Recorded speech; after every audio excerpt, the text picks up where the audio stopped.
परिनिर्वाण दिवस है और हमारे संविधान निर्माण परिनिर्वाण दिवस है बाबा साहब।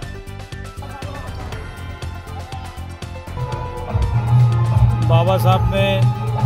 दोस्तों नमस्कार, आज हम बात करेंगे भारत के भाग्य विधाता, दुनिया जिनको नमन करती है, दलितों के मसीहा, भारत रत्न डॉक्टर भीमराव अंबेडकर। आज उनका परिनिर्वाण दिवस है, जिनको नमन करने के लिए यहाँ पर नेताओं का और उनके चाहने वालों का तांता लगा हुआ है। तो आइए आज हम जानते हैं बाबा साहब को चाहने वाले आज के दिन उनको क्या श्रद्धांजलि देते हैं। आप हमारे चैनल पर पहली बार आए हैं तो प्लीज़ चैनल को सब्सक्राइब जरूर करें, क्योंकि हम संविधान निर्माता बाबा साहब से रिलेटेड न्यूज़ लाते हैं और हमारा उद्देश्य है बाबा साहब के सभी चाहने वालों को जागरूक करना, बाबा साहब की हर एक बात लोगों तक पहुंचाना। तो प्लीज़ इस चैनल को लाइक से सब्सक्राइब जरूर करें। धन्यवाद। मैं बहुजन समाज पार्टी जिलाध्यक्ष रवि गौतम।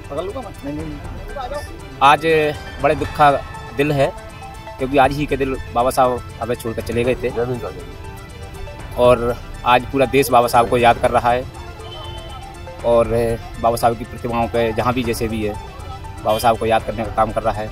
लेकिन देश में बाबा साहब का सपना जो है, बहुजन राज का जो बाबा साहब ने सपना देखा था, आज तक पूरा नहीं हुआ। ये बहुत ही दुर्भाग्य की बात है कि देश में हम इतनी बड़ी तादाद में रहते हुए भी आज बाबा साहब का सपना पूरा नहीं कर पाए। बाबा साहब जैसे ही वोट का अधिकार और SC ST OBC के लिए जो अधिकार दिए, उन अधिकारों का आज कहीं ना कहीं हमारा समाज ठीक से इस्तेमाल नहीं कर पा रहा। इसके कारण आज हम बाबा साहब का सपना पूरा नहीं कर पा रहे। अगर बाबा साहब का सपना पूरा करना है तो देश में बहुजन समाज पार्टी ही इकलौती ऐसी पार्टी है जो बाबा साहब का सपना पूरा कर सकती है। और आज जो बनावटी दिखावी चेहरे जो आ रहे हैं, ये सिर्फ बसपा मानवर कांशीराम साहब की देन है। इसलिए ये लोग आज हमारे महापुरुषों के, SC ST OBC के महापुरुषों के यहाँ पे चढ़वंदना करते हैं वोट के लिए कैसे भी। लेकिन इस षड्यंत्र को देश के बहुजन समाज को भी समझना होगा, क्योंकि देश में अगर किसी ने SC ST और OBC के महापुरुषों को सम्मान और मान सम्मान, उनके हक अधिकार की बात कही है, तो माननीय बहन जी ने उत्तर प्रदेश जैसे राज्य में बड़ी बड़ी स्मारक, बड़ी बड़ी यूनिवर्सिटी, कॉलेज बना के काम किए हैं। लेकिन आज हमारे समाज को गुमराह करने के लिए छोटे छोटे गेट बनाकर महापुरुषों के नाम पर ये वोट बटोरने का काम कर रहे हैं। तो ऐसे लोगों से षड्यंत्र है, ये लोग कभी बाबा साहब का सपना पूरा नहीं कर सकते। क्योंकि जब भी बाबा साहब के जीवित रहते संविधान को बनाने के समय में इतना रोड़े डाले, वो आज वो पार्टियां संविधान के रखवाले बनने की नाटक कर रहे हैं। तो ये सिर्फ एक सोची समझी प्लानिंग है। इससे हमारे समाज को सावधान रहने की आवश्यकता है, क्योंकि ये लोग कभी भी बाबा साहब के संविधान को ना तो फॉलो करते हैं, ना ये लोग कभी उसको मानते हैं साथियों।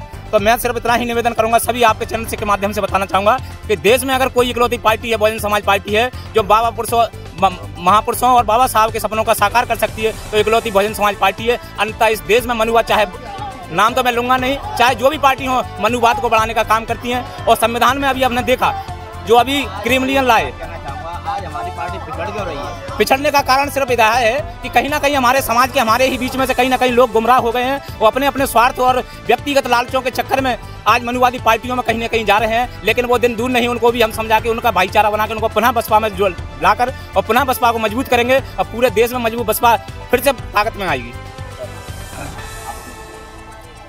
बहुजन समाज पार्टी जिला प्रभारी गजेंद्र सिंह पाल। बाबा साहब के चरणों में श्रद्धा सुमन अर्पित करते हुए सभी को जय भीम। साथियों, जिस तरीके से आज हम सबको, सभी लोग बहुजन समाज के लोग बाबा साहब के पद चिन्हों पर चलकर, उनको पढ़कर बहुजन समाज पार्टी की पुनः सरकार बनाएंगे, बाबा साहब के सपनों को साकार करेंगे। मैं वीर सिंह जाटव, बहुजन समाज पार्टी से जिला सचिव। आज ये बड़ा दुख का विषय है, आज के दिन हमें बाबा साहब छोड़कर चले गए थे। तो बाबा साहब की देन है, ये सारे संगठन दल हमारे बाबा साहब के नाम पर ये अपनी अपनी रोटी सेक रहे हैं। तो इनको वापस करने के लिए बहुजन समाज पार्टी को टाइम नहीं लगेगा। जिस तरह से हवा चलेगी, बदलेगी बहुजन समाज पार्टी की, उसी तरह से ये लोग हमारे पास वापस आएंगे। और बहुजन समाज पार्टी, माननीय बहन जी 4 बार UP में CM रही हैं, तो इसी तरह से पूरे देश में माननीय बहन जी के निर्देश अनुसार बहुजन समाज पार्टी मजबूत करने का काम पूरे संपूर्ण देश में चल रहा है। और अभी लोगों के ये भ्रम फैला रहे हैं कि बहुजन समाज पार्टी कमजोर हुई है। बहुजन समाज पार्टी कभी कमजोर थी, न रहेगी, न आगे रहेगी। बहुजन समाज पार्टी आज बाबा साहब के चरणों में नमन करते हुए बहुजन समाज पार्टी हमेशा ताकतवर रही है। इसमें सबसे रॉ मटेरियल जो बहुजन समाज पार्टी ही एक ऐसी पार्टी है जो संविधान में आस्था रखती है, संविधान में पूर्ण विश्वास रखती है, संविधान की रक्षा के लिए तत्पर रहती है। बहुजन समाज पार्टी है तो देश है। बहुजन